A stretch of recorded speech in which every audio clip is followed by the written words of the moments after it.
How's it going, everyone? Welcome to another post-game commentary where I find myself in the strange position of this being the fourth video where I almost beat a full team of sweats. This one was the most interesting because this was actually the closest I have ever been to beating a full team of sweats. And I feel like in this case, this was also like the most impressive, at least in my opinion, like technically wise. Like, because the people that I'm playing against are, I think, all prestige players, or if they're not, I think there were a few that were like level 80, level 90. Anyways, the point is, like, they're collectively, like, I don't know, 300 or 400 levels, and it's, yeah, pretty crazy. So I was actually able to be very, very close to beating them this game. Unfortunately, I didn't, but it doesn't really matter that much whether I did or not, because in this case, I got so close, I really don't care about, like, the technicality of beating them or not. It was really just that my skills were like pushed to the absolute limit. Because in this game, they really were. Like, I had to pull out every trick that I knew, or every trick that I know, I guess, in order to actually beat them. So I'm recording this the day of playing this game, but the video will probably come out like a week later. Anyways, so here, thankfully, we're not next to the sweats, and I was able to defend our bed quickly, and then go to middle and get emeralds. And this was probably one of the best things that I could possibly do. And you should take notes if you're ever playing against sweats, because one of the absolute best things you can do is go to middle and buy the regen and emerald team upgrade. The emerald one is called Strike It Lucky, but it makes your team generators have a chance of spawning emeralds. And I just died there. So, as you can see, these people are really, really good. Like, that guy there, it felt like he had reach. In fact, actually, this entire game I felt like there were two of them. This entire game I felt like had reach. At, yeah. Here I realize I actually have a sword, so I get a nice combo there. And I am so grateful that I had decent teammates. I had a good friend, Leapy YT. He was helping. He ended up being very good, and then I also had another person who was helping me on my team. He was from a previous game that I had played, and he's also pretty good. I forgot exactly what his username was. Anyways, he's also good. So even though there's only three of us, we're all pretty good. We weren't in a party, at least not all three of us. Me and Leapy were in a party, but the other guy wasn't. But I still remembered him. Anyways, so here I bridge over to Yellow's base so that I can stash the emeralds in the ender chest, and then Void so that I can get back to my island. So here I'm playing strategically because I want the emeralds, but I can't just take them back to our base. So I used the ender chest to get them back, and I was able to grab a sword from the E chest and then help defend our base. And again, it really feels like these guys have reach, but it's fine because I killed 3 out of 4 of them in the end. Um, but you'll see that later. So, anyways, at this point, we're all playing the long game here, and I'm working on upgrading our generators to the max because for this game, we need to be, like, I guess sweaty in a long-term way. We need to be going for, diamond armor, max generators, as many upgrades as possible. This guy does something kind of dumb where he utilizes his reach and kills me. It, I don't know how he got that much reach. But even if he is reach hacking, it's only like an extra block, so I don't really mind because it's not impossible to hit him. And if he was legitimately playing, then, I mean, good for him, I guess. But, I mean, really, like, come on. There's no way that's real, right? Anyways, even if it was, it's again, not that big a deal. So here we managed to yet again fight off a wave of them. Now, this is kind of a reoccurring thing. We gear up more and more than the sweats do in this game. So we're constantly staying ahead of them gear wise. And I think this is where I decided to start going for diamond armor. Actually, no, I use those emeralds to, or sorry, I use those diamonds to upgrade our team generators.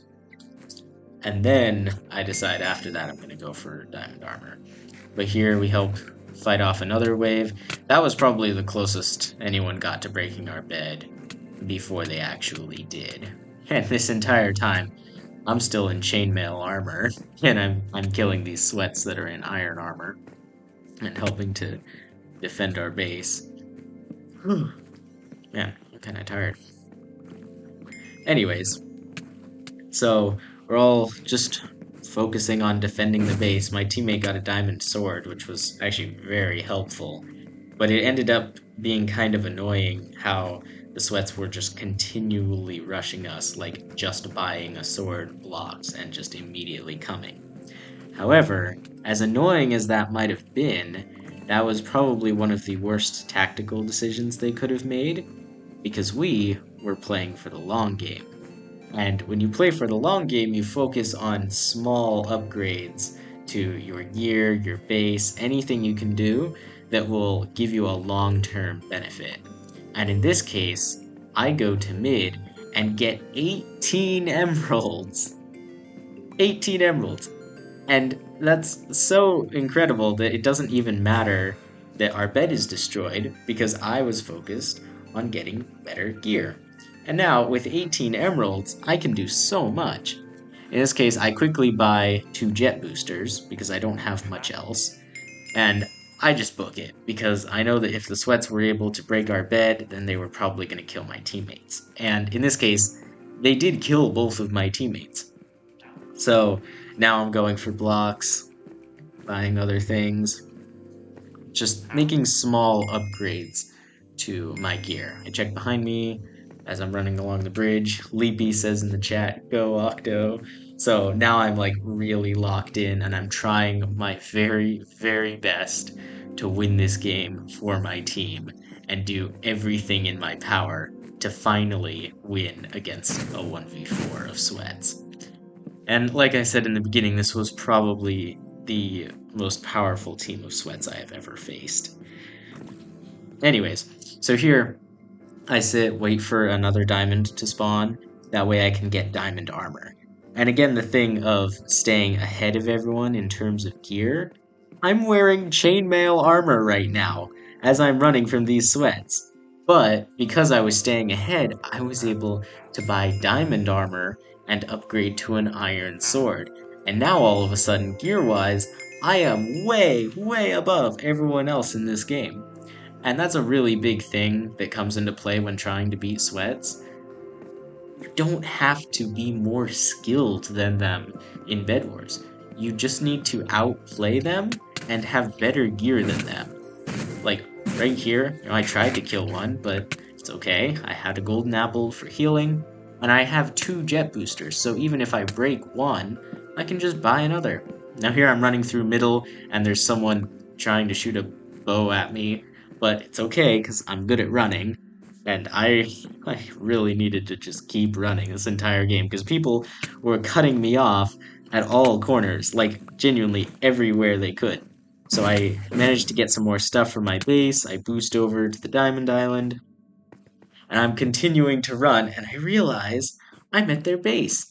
I can break their bed, and I actually do manage to break their bed successfully, and then I think I almost, or I do kill one of them here. Do kill one of them here? I can't tell. I forgot. No, okay. So I end up running from that fight. Forgot how that one dies then. But the crazy thing here is that all of these people are still rushing me. Like, even though I'm in diamond armor, they weren't afraid of me. Now, they really should have been, because I just bought a diamond sword and I have even more golden apples. But for whatever reason, they weren't that afraid of me. Mainly this guy who I was able to chase down and kill. So that makes him my first kill of the 1v4 right there, right before he could run away. And then I go and fight Evident, who is also very, very good. However, because of my diamond sword, I managed to kill him too, making him my second kill out of the four. Well, he had a bow, and he was the one who was shooting me. So it's nice that I no longer have someone constantly trying to snipe me. At this point now, I'm starting to freak out a little because this guy has diamond armor, and he's also the one who is possibly reaching. But it's okay because I have golden apples, so I can run away and heal. But it's still very stressful. However, this guy rushes me wearing only a jet booster, which allows me to get more damage in with my diamond sword. I almost kill him. I forgot about that. I didn't kill him immediately. I ate a bunch of golden apples and then run. Didn't actually check in the game, but somehow he died. I don't know if maybe he like boosted after me and then like broke his jet booster. I guess that's what must have happened. But somehow that guy I was fighting there died, and I think it was probably because he broke his jet booster chasing after me. So now that's three kills out of the four. So now it's just a 1v1. It's just me versus the last sweat. And I'm thinking to myself, this could be it. This could be the game that I've been working towards for so long. For the longest time, I've wanted to say that I was able to be a full squad of sweats myself. And I've gotten close, but this was the closest to beating a really skilled team. So I use my fireballs there. He pearls. I aggressively boost over, but unfortunately, he has cryo freeze, which is kind of weird, but anyways, he manages to heal, run, and then he hits me with fireballs, and I have to run, but I break my jet booster. I was at 3.5 hearts, and somehow the breaking of the jet booster did enough damage for it to kill me. It was so close. I'm pretty sure I had the last guy down to half a heart. I at least had him on 1 heart, but I think I had him on half a heart. Subscribe.